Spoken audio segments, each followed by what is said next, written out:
After having their fortunes told, the group wake up the next morning at Tser Pools amongst the vistani. Ymir is up early and he heads off to go meditate by the river. A vistani follows him unseen. Ymir finds himself a nice spot a little bit away from the campsite and sits down to meditate. The vistani sneaks up, undetected by the monk, stands right beside him, moves his staff over to a tree and then climbs up, leaving it there at the base. At the end of Ymir's contemplative meditation, he wakes up and looks around. He sees that his staff has been moved. "Who is there? If you need the staff, you can keep it."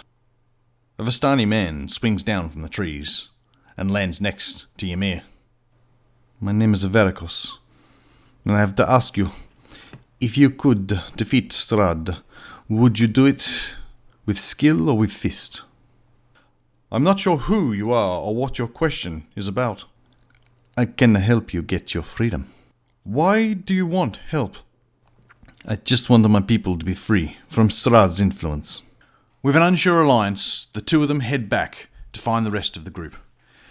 Genji's been up that morning as well, and he's suffering a bit of withdrawals. He's hot, he's sweaty, he's on edge, he needs pastries.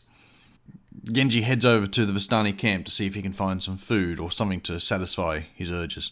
That leaves Brayseis, Ireena and Ismark to finish packing up the camp and have the group ready to leave by the time they all come back as they depart Tser Pools.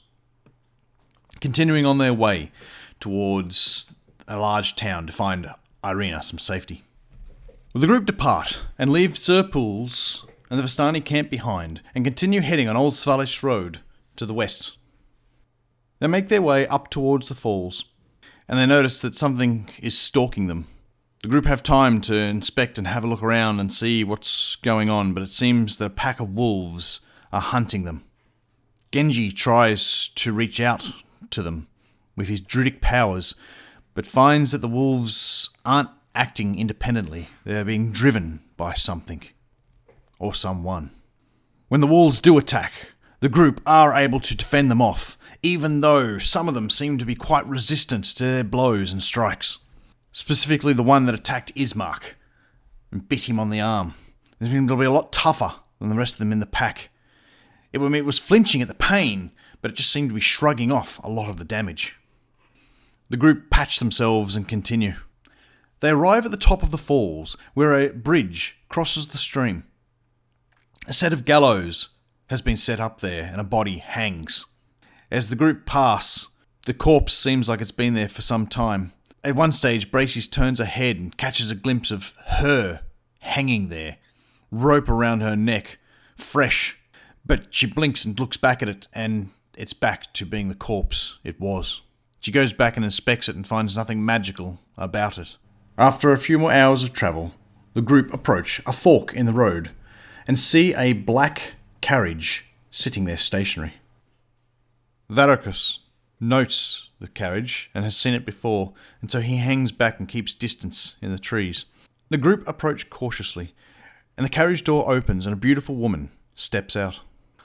Ireena, who was full of rage at the sight of the carriage, now changes to fear, and she whispers to the group, "Beware.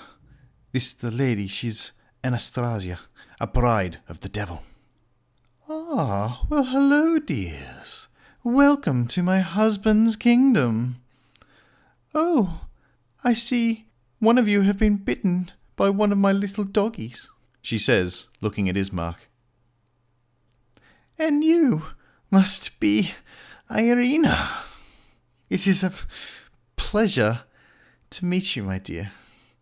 My husband has talked about you at great length." Ymir decides to keep walking, not interested in what the lady has to say, but he does see if he can catch a glance to see if there is anyone else inside the carriage.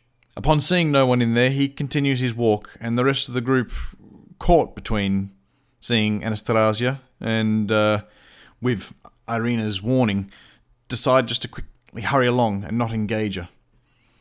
Anastasia seems to be a little surprised by this. Oh, off so soon? Well, don't be too naughty, and I'll be seeing you All later. She stands there and watches the group leave. Varicos, the vistani who joined the party, boxes around the path so that he can't be detected by Anastasia.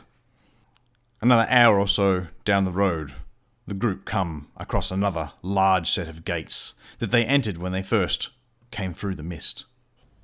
As the group pass through the gates, they believe they're leaving Barovia, but only find themselves on the other side, still in the forest on Old Svalich Road. As the group continue into the afternoon travelling, they come across an offshoot road from Old Svalich. The signpost states that there is a mill there. Varicos tells the group, "This is not the place we should go." Genji sees a raven cawing at them, "Caw! Caw!" and understands it as danger, danger. But he also remembers Madam Eva's card reading. "I see a lonely mill on a precipice. A treasure lies within."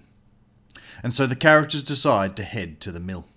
The characters leave Old Svalich Road and follow a winding path through the Balintok Mountains to descend into a fog-filled valley. Upon a small hill stands a dilapidated stone mill, and a raven nearby hops back and forth, agitatedly squawking at the group.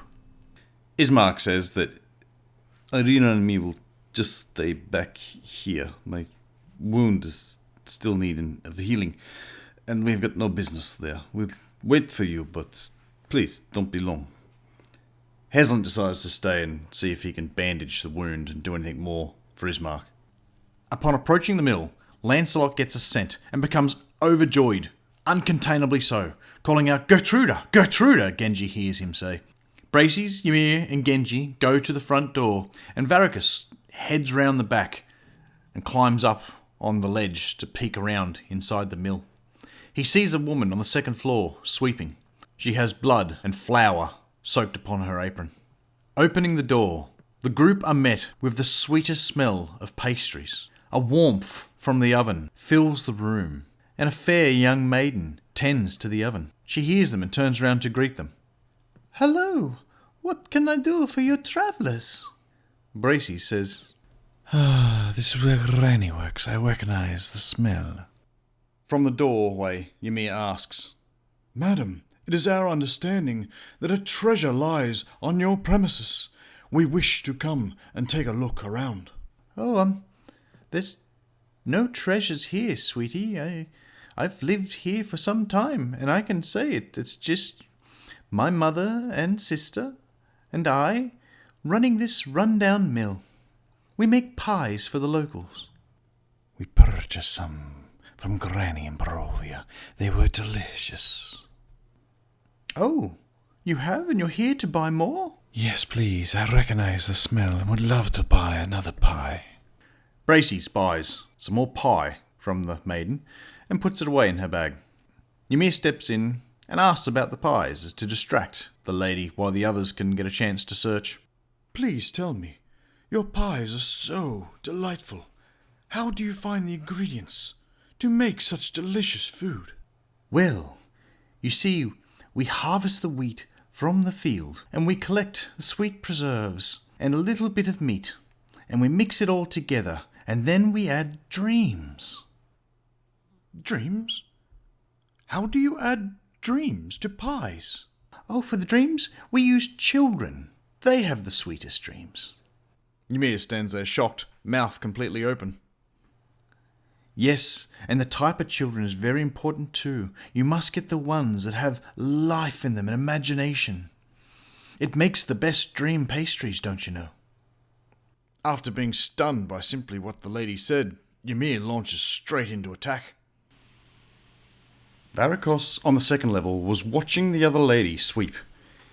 He saw her stop and listen to what was going on downstairs, but then abruptly, she quickly went down the stairs. Varicos takes this opportunity to gain entry through the window, and now inside can hear that a fight has started downstairs. He draws his bow, moves round to the top of the stairs to take aim. And that's where we'll leave it. Until next time.